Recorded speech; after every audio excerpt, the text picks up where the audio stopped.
जितना आपके ऊपर कर्जा है ना, इससे कहीं ज्यादा तो उनका माफ कर लिया, इससे कहीं ज्यादा तो उनके टैक्स छोड़ देते हैं। टैक्स जो उनसे लेने होते हैं, जो देश के खजाने में आना होता है, हर साल इतने टैक्स छोड़ देते हैं। बाबा रामदेव जैसे ये मॉडर्न कलाकार, ये देश के 45वें नंबर से 2 साल में देश के 5वें नंबर पे आ गए।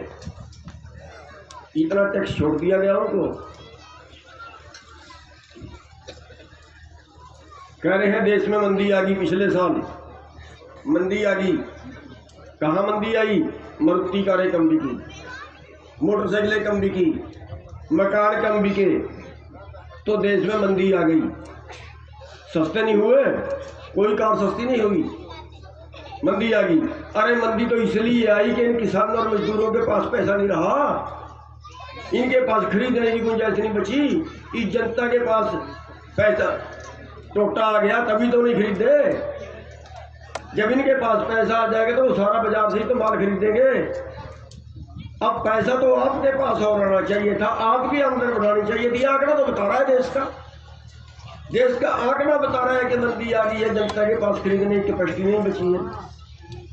और उसके नाम पे एक और डाका, ये कलाकार बहुत होती है।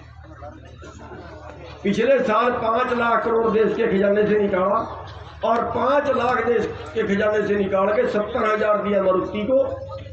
70,000 करोड़, 70,000 करोड़ दिया बिल्डरों को।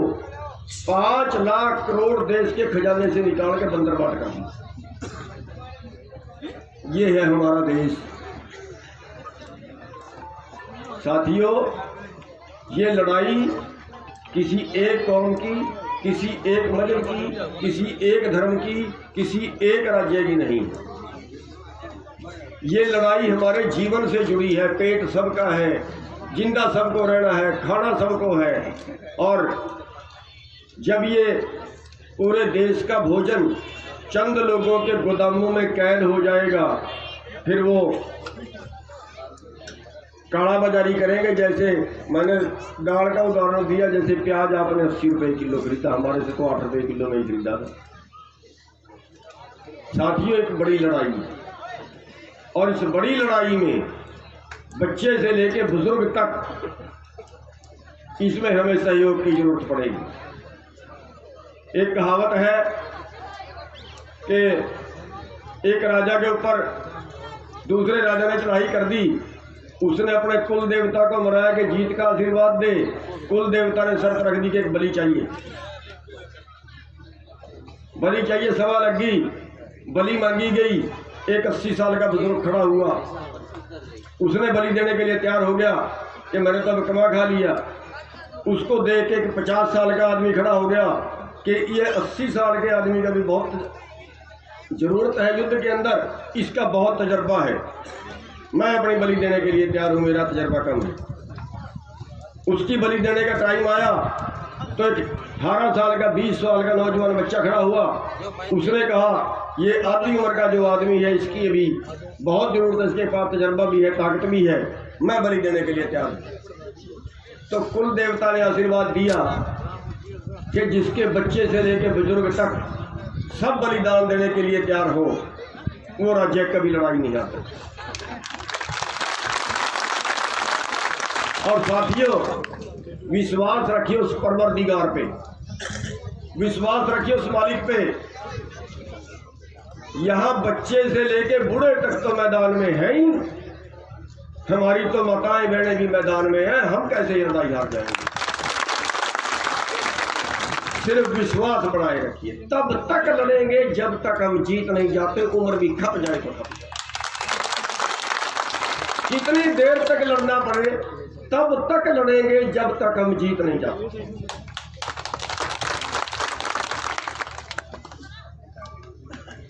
साथियों, एक महात्मा जब नाचता था तो बारिश होती।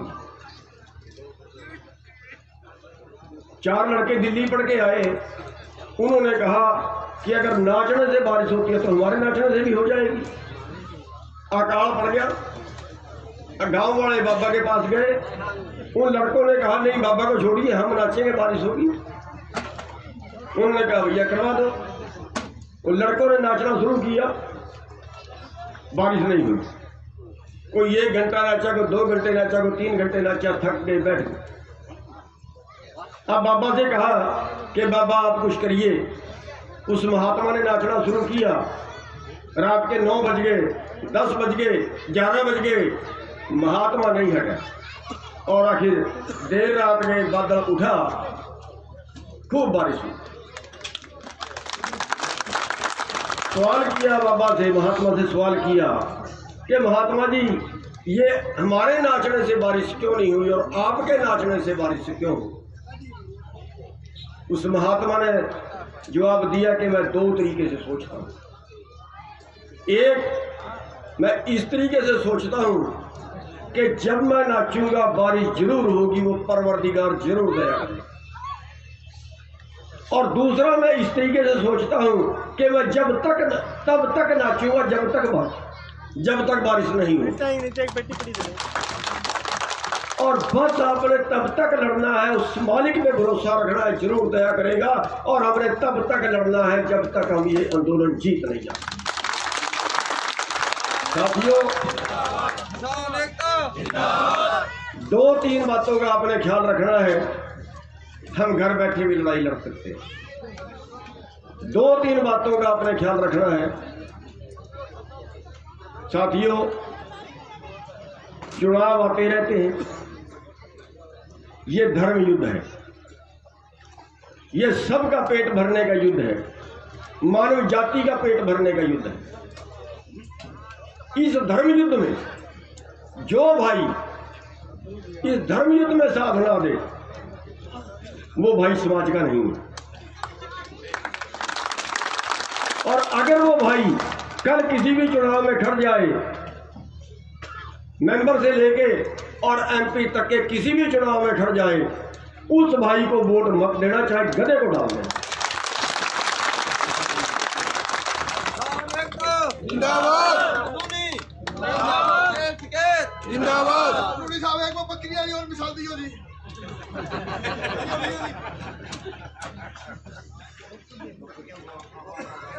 भाई कह रहा है बकरी वाली मिसाल दे दो, तो वो तो मोदी को मनाने का एक फार्मूला है। एक राजा के पास बकरी थी और वो बकरी रजती नहीं थी। बकरी याद तो होती है, रजा भी दोगे तो मुंह मारने से नहीं हटेगी बकरी। तो उस राजा ने शर्त रख दी कि मेरी बकरी जो रजा दे ना, उसको मुंह में इनाम दूंगा और ना रजी तो फांसी चढ़ाऊंगा। अब एक व्यापारी गया, वो बकरी को ले आया कि मैं जाऊंगा, इनाम का लालची था बेचारा। तो पूरी रात बकरी की सेवा की, खड़ाया पिलाया, सवेरे लेके गया, खूब रजी हुई थी बकरी। राजा ने आगे घास किया, बकरी ने मुंह मारा, कह रहा ना भी रजी नहीं, रजती तो मुंह ना मारती घास में, तो चढ़ा दिया फांसी। अगले दिन एक लाला जी गए, लाला जी ने कहा मेरे पास भी माल बहुत है। वो भी बकरी को ले आया, सारी रात बकरी को चने खिलाए, घास खिलाया, खूब रजाई टायर वर्गी कर दी। सवेरे लेके गया, राजा ने चारा आगे किया, बकरी ने फिर मुंह मारा, वो लाला जी को टांग दिया फांसी। अब एक मेरे जैसा किसान था, कर्जा पहले ही घर तक चढ़ रहा था, आत्महत्या तो वैसे ही करनी पड़ती, परिवार वाले पैसे मांगते थे, घर के लिए भी खर्चा नहीं, बैंक वाले परेशान करते हैं। सोचा देखी जाएगी तो बकरी लिया। अब वो बकरी ले आया, हरियाणा का जाट था ना, बकरी ले आया, उसने रात को खूंटे से बांध ली, आगे चारा किया, बकरी ने मुंह मारा और उसने गद्दा मारे मुंह में। बकरी ने के आगे फिर चारा किया, बकरी ने फिर मुंह मारा, उसने फिर आगे से मुक्का मारा। सारी रात ट्राई की बकरी की। सवेरे लेके गया राजा के पास, तो कोखे जुड़ गई थी। वो उसके दरबार से कहने लगे भाई ये जाट भी गया। जब ये बकरी रजी होती थी ये तो तब मुंह मारती थी, अब तो वैसी भूखी है जी। अब वो राजा ने उसके आगे इशारा किया और हरियाणा वाले ने पीछे से दिखाया मुक्का, बकरी 2 फुट पीछे गई।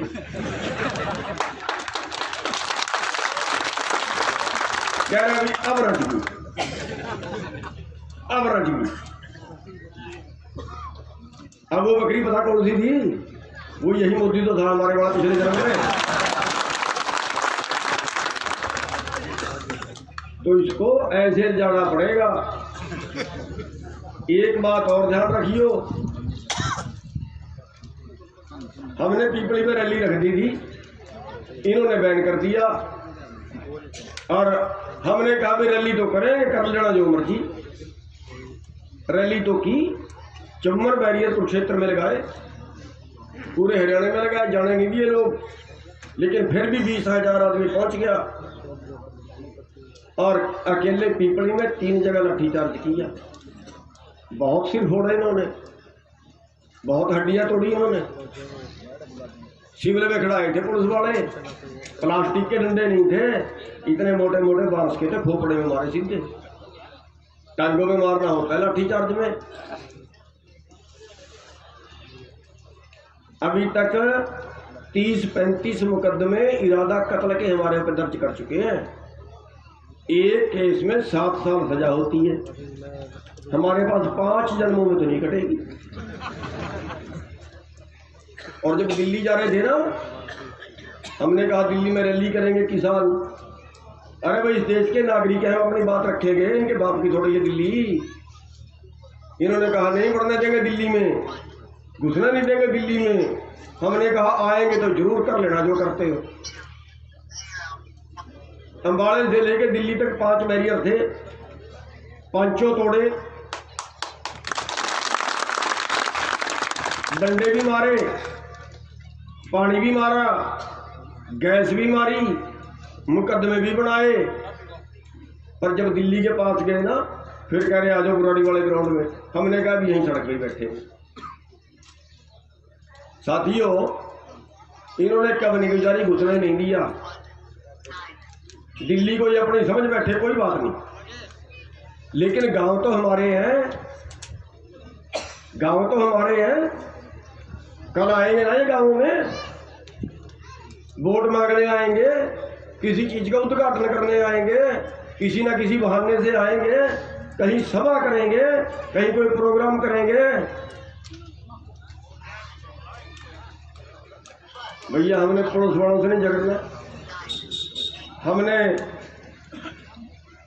अधिकारियों से नहीं झगड़ना, लेकिन अगर ये कहीं प्रोग्राम करें ना बीजेपी वाले और जेजेपी वाले, इनकी तसल्ली टका के कर ले।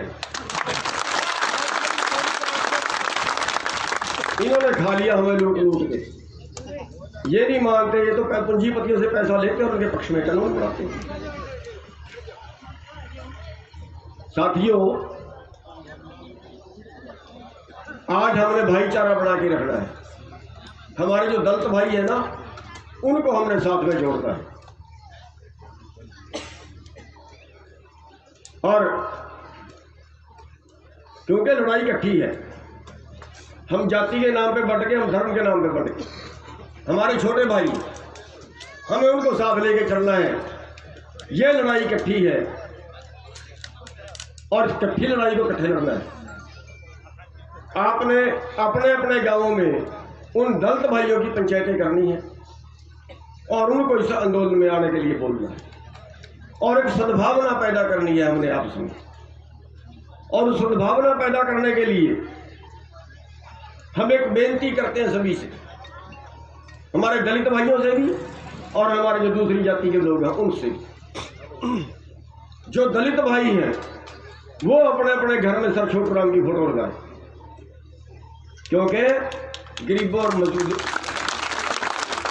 गरीबों के लिए, मजबूरों के लिए लड़े हैं। और जो हमारे दूसरे भाई हैं, जाट है, राजपूत है, पंडित है, कोई भी जाति के हैं, वो अपने अपने घरों में बाबा साहब अम्बेडकर की फोटो लगाए। ये भाईचारा कायम कर दे तो बीजेपी के मुंह पे कितना अच्छा होगा।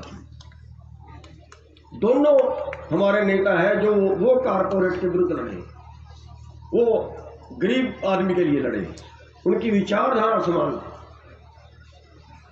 साथियों, एक बेनती मैं करना चाहूँगा कि 1700 लोगों के नोटिस आ गए हैं। दिल्ली पुलिस ने 26 नवंबर का जो 26 जनवरी का जो प्रोग्राम था उसकी फ़ोटो देखते हैं, ट्रैक्टर का नंबर देखते हैं, गाड़ी का नंबर देखते हैं, नोटिस भेज देते हैं कि आजो दिल्ली में आपके ऊपर मुकदमा दर्ज है। 17 शायद आपके पास भी कईयों के पास आ गए, 1700 लोगों के पास नोटिस है।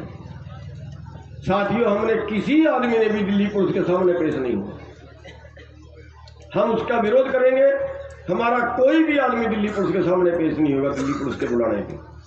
और अगर दिल्ली पुलिस हमारे गांव में घुसती है, अगर दिल्ली पुलिस यहाँ गिरफ्तार करने के लिए आती है, पूरा गांव इकट्ठा हो जाए, घेर के बिठा लो, मार पिटाई नहीं करनी, इज्जत से बिठाना है, खिलाना पिलाना है, अपने जिला प्रशासन को मैसेज दे देना है कि आपकी पुलिस हमारे पास है, वादा करो कि दोबारा दिल्ली पुलिस नहीं आएगी, तब छोड़ देंगे।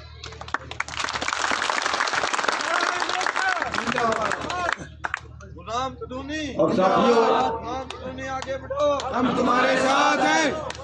आज बहुत अच्छे दिन पे आपने ये सभा रखी है।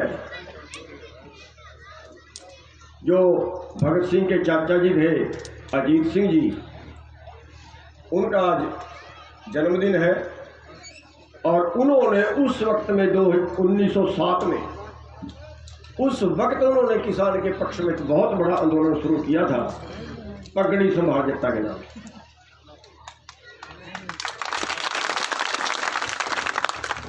हम नमन करते हैं उनको कि जिन्होंने आज से 114 साल पहले किसान के पक्ष में आंदोलन किया था। उस वक्त भी किसान शोषण का शिकार था। उनको नमन करते हैं आज। और साथियों, ये आंदोलन हमने तब तक चलाना है जब तक हम जीत नहीं जाते। और बीजेपी ने एक और गुंडागर्दी शुरू कर दी है। 3 बार अपने गुंडों से हमला करवा चुके हैं बॉर्डर पे। और ये हमारे हरियाणा वाले भाई लाठ लेके भागते हैं, बड़ा मुश्किल हो जाता है रोकना। अभी यूपी में कल अपने गुंडों से गांव में हमला करवा दिया और कई किसानों को चोटें आई हैं इनके मंत्री ने। साथियों, हो सकता है कल यहां भी पंगा कर ले, कोई तुम्हारा थोड़ा ही तो गुंडागर्दी का राज है ना। साथियों, उसके लिए हमने इनका हर तरह से मुकाबला करना है। यूपी वाले भाइयों के लिए भी हम ये कहते हैं कि अगर आपके पास सूत नहीं आते तो हरियाणा वाले पहुंचेंगे लड़ लेके। हरियाणा से भी ये घबरा गए। आज मैं बधाई भी देना चाहूंगा आपको कि आज हरियाणा इस आंदोलन में नंबर 1 पे चल रहा है। हरियाणा वाले भाई जागते बहुत देर से हैं, इनका जगाना बड़ा मुश्किल है। पर ये जाग जाए ना, फिर ये बैठते बड़ी उससे भी ज्यादा मुश्किल से है। फिर ये हटते ही नहीं जब तक जीत ना जा। इतिहास रहा है कुर्बानी में। आंदोलन में पूरे देश के अंदर सबसे बड़ा इतिहास हरियाणा के लोगों का रहा है। हर आंदोलन में सबसे ज्यादा कुर्बानी हरियाणा वालों की। साथियों, अब हरियाणा जाग गया है और हरियाणा दिल्ली के 3 तरफ है और अब सरकार की चिंता बढ़ गई। उसके लिए हम आपको बधाई भी देना चाहेंगे कि पहले तो ये सोच रहे थे पंजाब का आंदोलन है, भगा देंगे पंजाब वालों को, लेकिन अब हरियाणा वालों से चिंता इनको और ज़्यादा हो गई है कि हरियाणा वालों को भगा के कहाँ जाएंगे। 3 तरफ से बैठे पिटेंगे बाहर करोगे। तो साथियों, इस तरह से हमने ये आंदोलन लड़ना है। और एक मैं बेनती ये करूँगा कि सब अपने अपने गाँव में कमेटी बनाएं। हर गाँव से 20, 30, 50 में नंबर दें, हमारे पास पहुँचाएँ। हमारा मैसेज आपके पास आएगा कि आज आंदोलन में क्या हो रहा है, कल आंदोलन में क्या होगा, वो मैसेज आपके पास आएगा। तो आपको घर बैठे पता चल जाएगा कि हमने अगली रूपरेखा क्या बनानी है। और दूसरी बात, हर गांव से तय करो कि हमारे इतने आदमी रोटेशन में बॉर्डर पे जाते रहेंगे। एक गांव से मान लिया, एक गांव से 20 आदमी जाते हैं, 50 आदमी जाते हैं, वो वहाँ 4 दिन रहेंगे। 4 दिन बाद दूसरे